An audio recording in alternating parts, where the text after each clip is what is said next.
जोहार नमस्कार। झारखंड समेत देश दुनिया की तमाम बड़ी खबरों में से कुछ प्रमुख खबरों पर आइए नजर डालते हैं।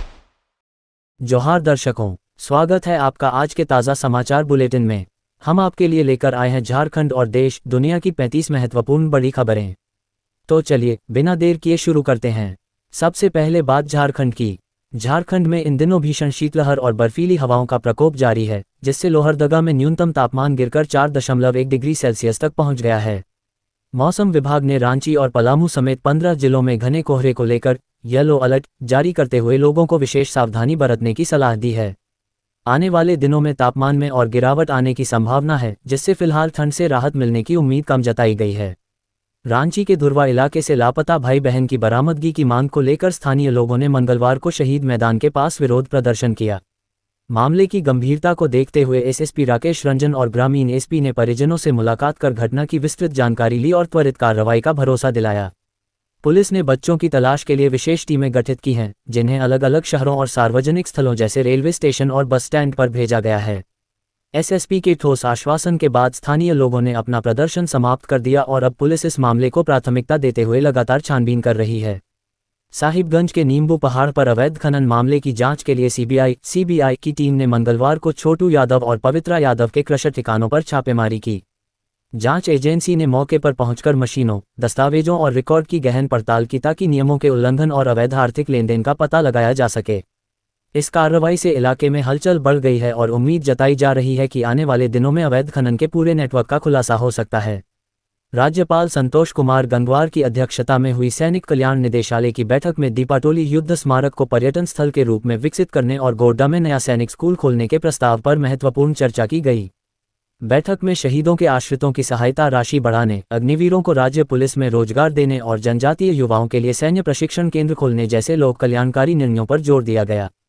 चक्रधरपुर रेल मंडल ने जंगली हाथियों की आवाजाही और घने कोहरे के कारण सुरक्षा के मद्देनजर 7 से 9 जनवरी तक कई लोकल, मेमू और पैसेंजर ट्रेनों को अस्थायी रूप से रद्द कर दिया है।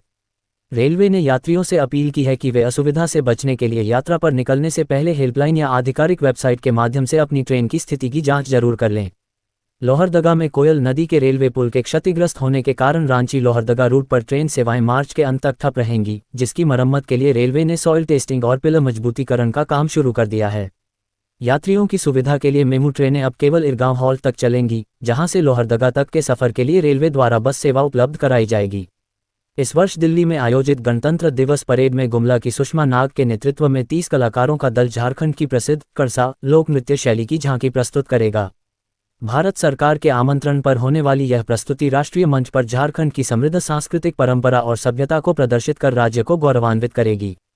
झारखंड के सरकारी विश्वविद्यालयों में व्याप्त प्रशासनिक अस्थिरता को समाप्त करने के लिए 15 जनवरी 2026 से कुलपति और प्रतिकुलपति की नियमित नियुक्ति प्रक्रिया शुरू होने की संभावना है। स्थायी नेतृत्व के अभाव में फिलहाल कई विश्वविद्यालय प्रभारी व्यवस्था के भरोसे चल रहे हैं, जिससे शैक्षणिक और प्रशासनिक कार्य प्रभावित हो रहे हैं और शिक्षक संघ ने इसमें जल्द सुधार की मांग की है। झारखंड स्टेट बार काउंसिल की 23 सदस्यीय कमेटी के लिए 12 मार्च को मतदान होगा, जिसके लिए नामांकन प्रक्रिया 10 और 11 फरवरी को निर्धारित की गई है।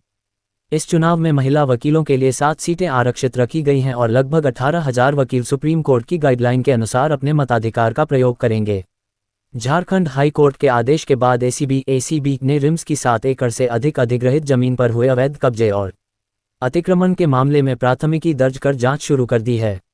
अदालत ने स्पष्ट किया है कि अतिक्रमण हटाने के बदले दिया जाने वाला मुआवजा उन दोषी अधिकारियों और बिल्डरों से वसूला जाएगा, जिनकी मिलीभगत से सरकारी जमीन पर अवैध निर्माण और नक्शा पास करने जैसे कार्य हुए। झालसा की रिपोर्ट के आधार पर शुरू हुई इस कार्रवाई में राजस्व रिकॉर्ड की हेराफेरी और अवैध रूप से बनी बहुमंजिला इमारतों की गहन जांच की जाएगी। वरिष्ठ आईपीएस अधिकारी किशोर कौशल ने मंगलवार को पलामू रेंज के नए डीआईजी डिग के रूप में औपचारिक पदभार ग्रहण कर लिया है, जहां एसपी रीश्मा रमेशन ने उनका स्वागत किया। पदभार संभालते ही उन्होंने क्षेत्र में कानून व्यवस्था को मजबूत करने और अपराध नियंत्रण को अपनी मुख्य प्राथमिकता बताते हुए पुलिस अधिकारियों को टीम वर्क के साथ काम करने का निर्देश दिया। झारखंड सरकार ने रांची, धनबाद और जमशेदपुर में मेट्रो रेल परियोजना की तैयारी तेज कर दी है, जिसके तहत रांची में लगभग 51.3 किलोमीटर लंबा नेटवर्क प्रस्तावित है। जुडको द्वारा डीपीआर तैयार करने के लिए टेंडर जारी कर दिया गया है, ताकि शहरों में यातायात को सुगम और प्रदूषण मुक्त बनाया जा सके। चाईबासा के गोइलकेरा में जंगली हाथी के हमले से एक ही परिवार के 3 सदस्यों की मौत हो गई है, जिससे जिले में हाथियों द्वारा जान गंवाने वालों की कुल संख्या अब 9 तक पहुंच गई है। पिछले 5 दिनों से जारी इस आतंक और वन विभाग की विफलता के कारण स्थानीय ग्रामीणों में भारी आक्रोश है, जो प्रशासन से सुरक्षा की मांग कर रहे हैं। रांची में हुए प्रशासनिक फेरबदल के तहत आईएएस अधिकारी छवि रंजन को एनआरएचएम निदेशक के पद से हटाकर स्वास्थ्य विभाग में संयुक्त सचिव नियुक्त किया गया है। हाल ही में निलंबन रद्द होने के बाद उन्हें निदेशक की जिम्मेदारी मिली थी, लेकिन कुछ ही दिनों के भीतर हुए इस तबादले ने प्रशासनिक हलकों में चर्चा छेड़ दी है। जामताड़ा के गांधी चौक पर भाजपा ने नगर निकाय चुनाव में देरी के खिलाफ महाधरना देकर तत्काल चुनाव की तिथियां घोषित करने और मतदान ईवीएम तथा दलीय आधार पर कराने की मांग की। पूर्व मंत्री रणधीर सिंह और अन्य नेताओं ने गठबंधन सरकार पर निशाना साधते हुए आरोप लगाया कि चुनाव टालने से भ्रष्टाचार बढ़ रहा है और जनता को उनके लोकतांत्रिक अधिकारों से वंचित रखा जा रहा है। झारखंड में पैसा पीएसए नियमावली को लेकर राजनीतिक युद्ध छिड़ गया है, जहां झामुमो ने अर्जुन मुंडा के आरोपों पर पलटवार करते हुए इसे आदिवासियों के अधिकारों का सुरक्षा कवच बताया है। झामुमो महासचिव सुप्रियो भट्टाचार्य ने दावा किया कि ग्राम सभा को सर्वोच्च शक्ति मिलने से भाजपा नेताओं की अवैध कमाई और दबाव वाली माइनिंग पर रोक लग गई है, जिससे उनमें बौखलाहट है। पलामू की मनातू थाना पुलिस ने गुप्त सूचना के आधार पर छापेमारी कर उमाशंकर कुमार और राहुल कुमार को 1.114 किलो अवैध अफीम के साथ गिरफ्तार किया है। लेस्लीगंज एसडीपीओ मनोज कुमार झा के नेतृत्व में हुई इस कार्रवाई में आरोपियों के पास से 2 मोबाइल भी जब्त किए गए हैं और उन्हें एनडीपीएस एक्ट के तहत न्यायिक हिरासत में भेज दिया गया है। पलामू व्यवहार न्यायालय के मुख्य बिजली पैनल में मंगलवार को शॉर्ट सर्किट की वजह से आग लग गई, जिससे परिसर में अफरा तफरी मच गई। न्यायालय कर्मियों की तत्परता और दमकल विभाग की त्वरित कार्रवाई से समय रहते आग पर काबू पा लिया गया, जिससे एक बड़ा हादसा टल गया। झारखंड कैडर के 2004 बैच के वरिष्ठ आईपीएस अधिकारी अमोल वेणुकांत होमकर को मंगलवार को विरमित कर दिया गया, जिसके बाद वे अब सीआरपीएफ में आईजी के रूप में अपनी सेवाएं देंगे। राज्य में रेल आईजी के पद पर कार्यरत होमकर ने अपने कार्यकाल के दौरान नक्सल प्रभावित क्षेत्रों और रेल सुरक्षा में कई महत्वपूर्ण अभियानों का सफल नेतृत्व किया है। देवघर पुलिस ने जसीडीह और सारवा थाना क्षेत्रों में हुई लूट की घटनाओं का खुलासा करते हुए गिरोह के 4 सदस्यों को गिरफ्तार किया है। पुलिस की विशेष टीम ने आरोपियों के पास से लूटे गए 2 एलईडी टीवी, 1 ड्रोन, 3 कैमरे, 11 मोबाइल, कार और बाइक समेत कई कीमती सामान बरामद किए हैं। गिरिडीह पुलिस ने जमुआ थाना क्षेत्र के भूपतडीह और बादीडीह में हुए गोलीकांड की गुत्थी सुलझाते हुए 7 आरोपियों को गिरफ्तार किया है और उनके पास से 3 देसी पिस्टल, 23 कारतूस व वाहन बरामद किए हैं। पुलिस कप्तान के अनुसार यह हिंसा जमीन विवाद और पैसों के लेन देन के कारण हुई थी, जिसे लेकर अब इलाके में सुरक्षा व्यवस्था कड़ी कर दी गई है। जमशेदपुर में 8 और 9 जनवरी को अंतर्राष्ट्रीय सम्मेलन गैल्वानिक्स 2026 का आयोजन किया जाएगा, जिसमें टाटा स्टील और हार्वर्ड यूनिवर्सिटी जैसे संस्थानों के वैश्विक विशेषज्ञ स्टील कोटिंग की अत्याधुनिक तकनीकों पर मंथन करेंगे।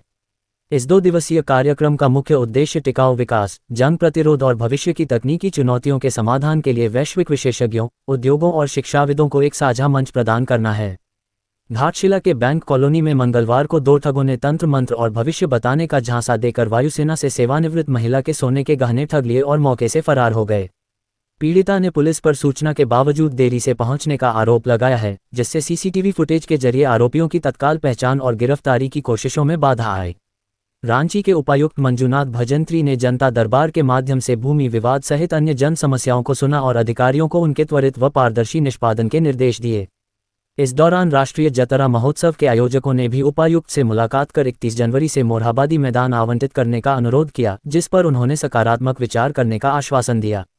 अब देखिए राष्ट्रीय सुर्खियां। एलोन मस्क ने ग्रोक का दुरुपयोग कर अवैध या आपत्तिजनक सामग्री बनाने वालों को सख्त चेतावनी दी है कि ऐसा करने पर उनका एक्स अकाउंट स्थायी रूप से प्रतिबंधित किया जा सकता है। भारत सहित विभिन्न देशों की सरकारों के दबाव के बीच मस्क ने स्पष्ट किया है कि एआई जनित अवैध कंटेंट बनाने वालों के खिलाफ कानून प्रवर्तन एजेंसियों के सहयोग से वही कठोर कार्रवाई होगी जो सीधे तौर पर अवैध सामग्री अपलोड करने वालों पर होती है।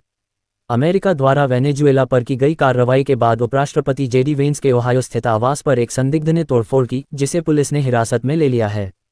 घटना के समय वेंस का परिवार घर पर मौजूद नहीं था और सुरक्षा एजेंसियां इस बात की जांच कर रही हैं कि क्या यह हमला सीधे तौर पर उपराष्ट्रपति को निशाना बनाकर किया गया था। राष्ट्रपति डोनाल्ड ट्रंप ने राष्ट्रीय सुरक्षा और आर्कटिक क्षेत्र में रूस चीन की गतिविधियों का हवाला देते हुए ग्रीनलैंड पर अमेरिकी नियंत्रण की मांग दोहराई है, जिसे डेनमार्क और ग्रीनलैंड की सरकारों ने सिरे से खारिज कर दिया है। रणनीतिक रूप से महत्वपूर्ण इस द्वीप के स्थानीय नेताओं ने ट्रंप के बयानों को कोरी कल्पना बताते हुए स्पष्ट किया है कि ग्रीनलैंड बिकाऊ नहीं है और वे किसी भी बाहरी दबाव के खिलाफ हैं। केंद्रीय मंत्री गिरिराज सिंह ने जेएनयू में प्रधानमंत्री और गृह मंत्री के खिलाफ लगे विवादित नारों की निंदा करते हुए विपक्ष पर इसे टुकड़े टुकड़े गैंग का अड्डा बनाने का आरोप लगाया है। दूसरी ओर छात्र संघ अध्यक्ष ने इन नारों को केवल वैचारिक विरोध बताया, जबकि गिरिराज सिंह ने हरिद्वार के घाटों पर गैर हिंदुओं के प्रवेश पर प्रतिबंध लगाने के प्रस्ताव का भी समर्थन किया। नंदीग्राम सहकारी चुनाव में सभी 9 सीटों पर जीत दर्ज करने के बाद भाजपा इसे 2026 के बंगाल विधानसभा चुनाव के लिए एक सकारात्मक संकेत मान रही है। हालांकि राजनीतिक विश्लेषकों का मानना है कि फर्जी मतदाताओं के नाम हटने और निष्पक्ष चुनाव की परिस्थितियों पर ही भाजपा की वास्तविक सफलता निर्भर करेगी, जबकि टीएमसी इस मुद्दे पर जनता की सहानुभूति बटोरने में जुटी है। उत्तर प्रदेश में चलाए गए विशेष गहन पुनरीक्षण सर अभियान के तहत मतदाता सूची से कुल 2.89 करोड़ फर्जी, मृत और स्थानांतरित मतदाताओं के नाम हटाए गए हैं।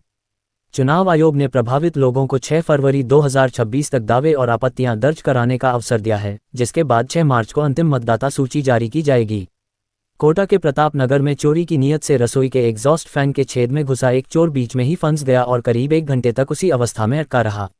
मकान मालिक के लौटने पर पुलिस को बुलाया गया, जिसने फंसे हुए चोर को बाहर निकालकर गिरफ्तार किया और चोरी में इस्तेमाल की गई संदिग्ध पुलिस स्टिकर वाली कार जब्त कर ली। आईआरसीटीसी घोटाले में निचली अदालत द्वारा आरोप तय किए जाने के खिलाफ बिहार के पूर्व उप मुख्यमंत्री तेजस्वी यादव ने दिल्ली हाई कोर्ट में याचिका दायर की है, जिस पर अदालत ने सीबीआई को नोटिस जारी किया है। इस मामले में अगली सुनवाई 14 जनवरी को होगी, जिसमें लालू प्रसाद यादव द्वारा पहले से दायर की गई इसी तरह की याचिका पर भी विचार किया जा सकता है। दिल्ली उच्च न्यायालय ने आईआरसीटीसी घोटाला मामले में निचली अदालत द्वारा आरोप तय किए जाने के खिलाफ तेजस्वी यादव की याचिका पर सीबीआई से जवाब मांगा है। न्यायमूर्ति स्वर्णकांता शर्मा ने इस मामले की अगली सुनवाई के लिए 14 जनवरी की तिथि निर्धारित की है, जिस दिन लालू प्रसाद यादव की इसी प्रकार की चुनौती याचिका पर भी विचार किया जाएगा। पूर्व केंद्रीय मंत्री और वरिष्ठ कांग्रेस नेता सुरेश कलमाड़ी का मंगलवार तड़के 81 साल की उम्र में निधन हो गया। कलमाड़ी के कार्यालय से जारी एक आधिकारिक बयान में ये जानकारी दी गई। इंडियन ओलंपिक एसोसिएशन के पूर्व चेयरमैन कलमाड़ी का पुणे के दीनानाथ मंगेशकर अस्पताल में इलाज चल रहा था। लंबी बीमारी के बाद उन्होंने सुबह करीब 3:30 बजे अंतिम सांस ली। पुणे से पूर्व सांसद और रेलवे राज्य मंत्री रहे कलमाड़ी के परिवार में उनकी पत्नी, बेटा, बहू, 2 बेटियां, दामाद और पोते पोतियां हैं। उनका पार्थिव शरीर दोपहर 2 बजे तक पुणे के एंडवान स्थित उनके आवास कलमाड़ी हाउस में रखा जाएगा। अंतिम संस्कार दोपहर 3:30 बजे पुणे के नवी पेठ स्थित वैकुंठ शमशान भूमि में किया जाएगा। ये थी आज की 35 बड़ी खबरें। अगर आप ऐसे ही अपडेट्स पाना चाहते हैं तो हमारे YouTube चैनल को सब्सक्राइब करें, Facebook पेज को लाइक करें और इस वीडियो को लाइक एवं शेयर जरूर करें। फिर मिलेंगे अगले बुलेटिन में। तब तक के लिए जोहार और नमस्ते। तो कैसी लगी आपको हमारी ये खबर, ये हमें कमेंट बॉक्स में लिखकर ज़रूर से बताएं और ऐसे ही नवीनतम ताज़ा अपडेट्स, खास खबरों से रूबरू बने रहने के लिए बने रहें हमारे संग। कैमरा के पीछे से मेरा सहयोग कर रहे अजय महतो, आनंद चौहान, साथ मैं यजत पिंटू रांची।